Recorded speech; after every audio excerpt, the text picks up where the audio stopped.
Welcome back to Renovation Time. Today we're on location at the Kachunas house and we're swapping out this old water heater that's burned up and broken with the new Samson 2000 on-demand water tank. Now Al, the first thing you want to do when you're replacing a water heater is take off the water hoses. Tim, are you sure that you disconnected the water first?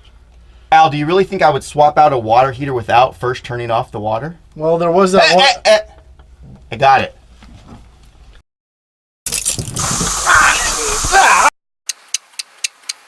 How'd that work out for you?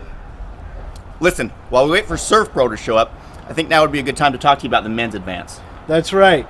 Please join us, Men's Advance, March 28th through the 30th at Lakeview Christian Retreat Center in Federal Way. That's right. It's going to be great, Al. 3 days of men being men. Farting, burping, scratching, eating steak. Oh. So good. Hey, do you know why they call it an advance? Why is that, Tim? Because real men don't retreat, they advance. And it's way better than the women's retreat. Got better walk-ons. And remember, send all complaints. Oh, hey. No. But we really want you guys to come. Sign up today on the app or on the FVC website, faithandvictory.com/advance. We'll see you there.